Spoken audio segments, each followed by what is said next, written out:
right, y'all. A lot of y'all been asking for it. A lot of y'all been talking crazy. That boy Hove, he back outside, man. He outside. Yeah, so we got the Roots Picnic. That's May 30th in Philly. He got 3 shows in New York, Yankee Stadium. The 10th, 11th, and 12th. That Reasonable Doubt, man. It's crazy, man. 30 years? It's been 30 years, man. I remember when that dropped. Then the Blueprint, but this the 25th anniversary of that. Then he doing an extra inning concert. I don't know what that's gonna be about, but man, them tickets been selling out like crazy. Like the pre-order sold out in 1 minute. I'm thinking he gonna add more dates. You know how fast these 3 sold out in New York, and he doing a Roots Picnic in Philly. I'm thinking he gonna add more dates. Now he did an interview. I'm only able to play the audio. I can't play the video because of copyright issues, of course. So I'm gonna hit a few of the topics. I'm gonna let y'all listen to when he talked about the lawsuit, the Tony Bugsby. He gonna talk about that and how they basically skated through that, because everything Bugsby and them was saying on their side wasn't true. He gonna talk about Blue Ivy, and how he had to kind of pull her off the stage with Beyonce because she wanted to do every number when they was on tour. She wanted to dance, man. So he said, hey, she worked hard, she fought for it, and she wanted to stay on that stage. He touched on Drake and Kendrick, touched on the beef. Basically was like, hey, he don't know why people pulled him in it. He said it ain't had nothing to do with the beef. He gonna touch on why he had Kendrick on that stage during Super Bowl, because everybody was saying he was trying to slight Drake, but he basically said, hey, Kendrick was the hottest thing at that time, and we all seen it was a good choice. He also touched on Bad Bunny and why he had him on that stage. Clearly, Bad Bunny was selling the most at the time in the world, so he gonna address that. He also gonna touch how he gonna be on offense in 2026. He said he done playing defense. He going straight on offense. So I'm thinking we might either get a new song or he gonna drop a freestyle like he do on stage. He might drop a freestyle at one of these concerts. I don't know if he gonna do it at the Roots Picnic or if he gonna do it at one of the shows he got at Yankee Stadium. But I'm thinking he gonna drop a verse or a song, because all the stuff that's been going on and everything that's been said about him. Yeah, I think something coming, man. Because you can only take so much, right? All right, y'all. So let's go ahead and get into this interview. How would you rate your 2025, like looking back on the last year? It was hard, really hard. I was like heartbroken. Really? Yeah, I'm glad we got right to that, so we could just get that out the way. Okay. Like I was really heartbroken by like everything that occurred, with all we in the space now where it's just like, almost like consequence is not thought about enough. So everything is so instant. You know what I'm saying? Yeah. And like that whole Busby. This civil lawsuit that was dropped, dismissed. That shit took a lot out of me. I was angry. I haven't been that angry in a long time. Uncontrollable anger. Like you don't put that on someone. Like that's the thing that you better be super sure. It used to be like that. Like you have to be super sure before you put those kind of things on a person. Especially a person like me. Like even when we were doing the worst things, we were doing bad, we had those kind of rules. There was a line, no women, no kids. You hear those sayings, but those are things that I took from the street. Morals, integrity, Code. Those things I took because we lived and died by that. So it's strict for me. Like it meant a lot to me. I took that really hard, and I knew that we was gonna walk through that. We was gonna walk through that because first of all, it's not true, and the truth is, at the end of the day, it still reigns supreme. When you're feeling these feelings, how do you then bounce back and get back to being Jay-Z? I don't know. This is the first thing I'm doing. Yeah. Actually, it was just like, all right, man, we played enough defense. 2026 is all offense. First I had to tell my wife. Let's just back up. Yeah. Like it ain't even in me.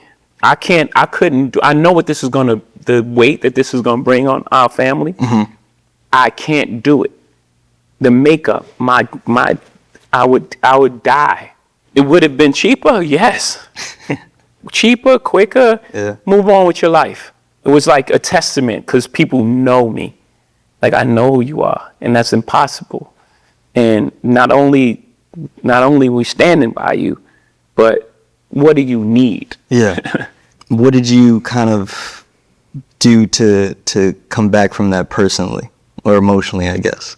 I'm still working with that. That's a great question. I'm still dealing with that. All right, y'all. So yeah, it was a lot in that clip talking about the lawsuit, Tony Bugsby. You know, the lawsuit that he put on him, and how he had to, you know, he said it was tough. It was tough dealing with that. You gotta tell your business partners, you gotta tell your wife, your family, basically, right? And he said, hey, it would have been easy to take a settlement, but nah, we ain't doing that. I ain't made up like that. So he had to fight it out, man. And he felt confident that they'd win. I mean, one, it wasn't true, so let's fight for it. What was it like watching Blue come into her own even more on this most recent tour? That was amazing. Like, You know, because on the first tour, you know, there was a lot of conversation around her first performance, and she worked really hard to get to that point, but she still wasn't going for it. She still was like going through the motions, and then after that, she just started going for it. Like, she started fighting back. I saw her fight, maybe for the first time in her life, like fighting back. You know, like not everything is just given to her and everything is easy. She had to fight for that, and she fought for it. Then to see her do the amount of work, she's almost on every number. yeah. I had to take her off physically or some number. Like, man, you can't be on that stage where she's singing, you know, 6-inch heels. You crazy? That's never gonna happen. You know, like it was like that. It was like a fight. Sure. She wanted to dance every single number, and that's a lot of choreography to remember. She was 13 at the time. That's a lot, and she was nailing it. She was going crazy. That's what's up. Yeah. All right, y'all, let's touch on that clip real quick, right? And he was basically saying, and it was a lot of noise on the internet when Blue first started dancing. It was a lot of noise, man. And remember, when she started, she was young. And I mean, you had grown people going after a little girl. Like, it was crazy. I mean, they was lighting her up on the internet. So I think he kind of said that, you know, in his own way, that, hey, she fought, and she fought. Streets really wanted you on that Clips album. Yeah, I was close. But I think I think the first thing that I say, it has to be said from me. You can't be like I don't want to be so rigid with it though. I'm gonna keep that open. So I'm gonna take that back. But at that moment, I was like, yeah, I want to do something, but in order for me to move forward, I got to get this shit out. And see, that's what I was talking about right there. Because he was basically saying he wanted to get on the Clips album, but his first thing he say got to come from him. And I think he going to address the bullshit, right? He going to address that. He going to address everything people were saying. And that's why I'm thinking he might come with a song, or he might just spit a freestyle on one of them stages. What does it mean to you to be at the helm of a cultural event so important as the Super Bowl? I think everyone should experience music in its totality. And for a lot of years, it was only one side of music that was being represented. Yeah. And we got the opportunity to create a more balanced idea of what popular music is today. Yeah. I'm not going out on a limb. This is the most famous people in the world. Statistically supported. It's like, I'm not like, I didn't pick like the indie artist that I really like from Portland. The #1 streamed artist in the world. Him. It's crazy that I think last year was still like the first solo rap act, which is crazy to say that last year was that. Was that a hard one to get across the board? Not without conversations that was like dated. Yeah. You know what I mean? It's like you said, the stats show Kendrick broke the audience record. Yep. It's not rocket science. It's like this is the music of our time, and it should be represented on the biggest stage because These are some of the. I'm not saying they're the only artists, right? Obviously, other artists would be offended. Yeah. But I think that was the right choice. All right, there y'all go, man. That was one of them questions people want to know. Hey, the numbers showed it. The numbers showed what Kendrick was doing and then what he did on that stage. The numbers showed what Bad Bunny was doing and what he did on that stage. So statistically, it all made sense. I have to ask you this only as a participant in. You don't have to give a disclaimer first. Well, I'm just saying, as someone who was part of probably the genre's biggest rap beef. Well, until now. As a spectator, what did you think of the 2024 back and forth between him and Drake? I'm gonna have an answer you're not gonna like. Okay. Well, I don't know if you're gonna like that. That's presumptuous. I think that, look, there was 4 pillars of hip hop. There are 4 pillars of hip hop, right? Yep. There's breakdancing. Yep. And it's graffiti. Yep. There's DJing and battling. Yep. Breakdance is not at the forefront of rap anymore. It's actually an Olympics sport. So that's dead. Graffiti. Yeah. Beautiful, in certain places. Yeah. And even in major art and Keith Haring. Yeah. And Basquiat, actually, a street artist. Yep. Took it to a next level. It's not part of hip hop. Mm-hmm. DJing. The DJ was in the forefront. It was Jazzy Jeff and the Fresh Prince. Right. Yeah. Eric B. and Rakim. Yeah. You don't even know the DJ for half of the artists anymore. Who's Drake DJ? I have no idea. Okay. Couldn't tell you off top. That no longer exists. And the last pillar is battling. We love the excitement. And I love the sparring and the music you get. Mm-hmm. But in this day and age, it's so much negative stuff that comes with it. They almost wish it didn't happen. Really?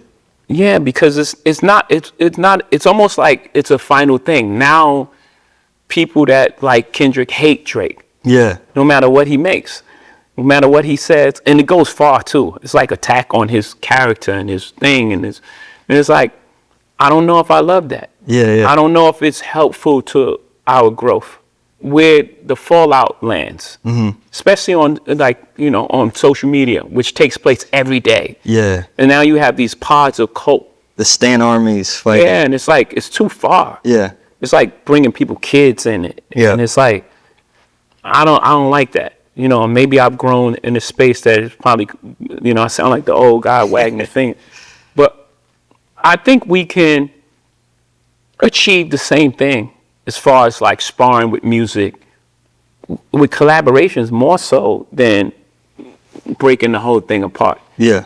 It could stand it before because there was no social media and there was no thing and you had the battle and it was fun and then you moved on. Right.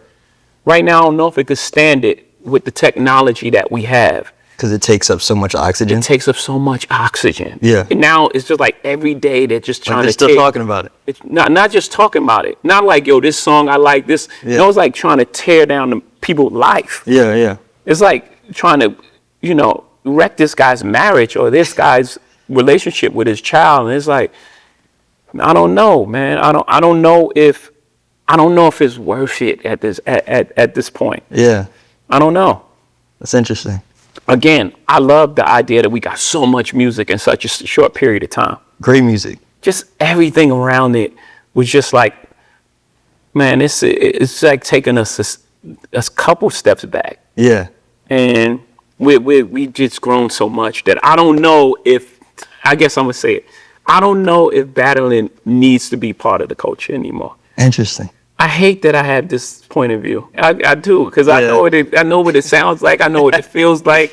I hate it. It's just how I feel about it. Well, it even kind of extended to you, right? Because people made it a personal thing that you chose Kendrick for the Super Bowl. It's like, oh man, he's choosing the side and he's and he's not. Like I don't have, what do I have to do with that? I chose the guy that was having a monster year. I think it was the right choice. Word. It wasn't in some sort of alliance to a battle. I don't. Yeah. What I care about them two guys battling, what's that got to do with me? Word. Have at it. Have fun. It's almost like, not just me, by the way. They drag everybody in it. Like, everyone's part of this conspiracy to undermine Drake, I guess. But, What the fuck? Like, what? I'm fucking Jay-Z. or due respect to him. I'm fucking Hov. Do respectfully. Or Like, for what? To what end? yeah. It couldn't be that these guys just don't like each other. Yeah. And I think they haven't liked each other for a long time. Before you had anything to do with it. For a while. Yeah. I think this has been brewing, just like me and Nas was brewing. Yeah. It didn't happen at the Summer Jam.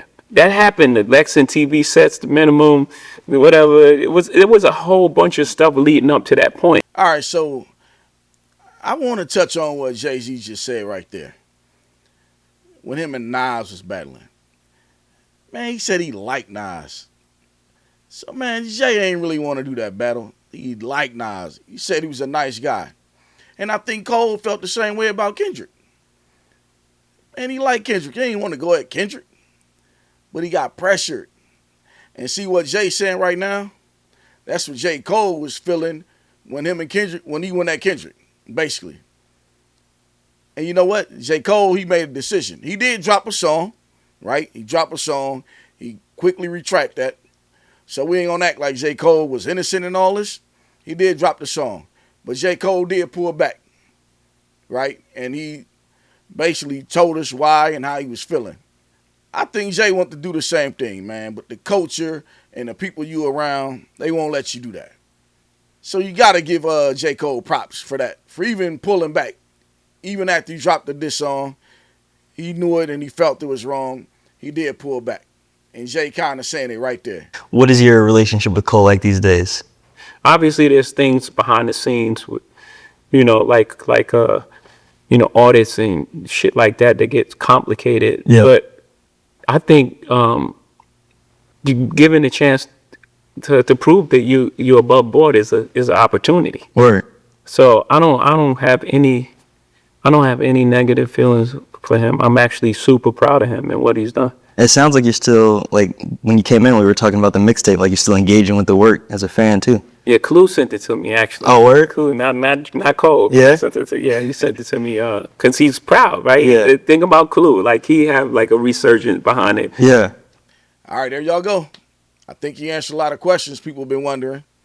Also, shout out to the young guy that was interviewing him. He did a good job. He asked a lot of good questions. So if y'all want to, go watch the full video. And like I said, GQ, they got a print. So if you want to read the print, they got that as well. And with that being said, hey, don't forget to like the video, turn on post notifications, subscribe to the channel, and I'll see y'all in the next video. I'm out, y'all. Peace.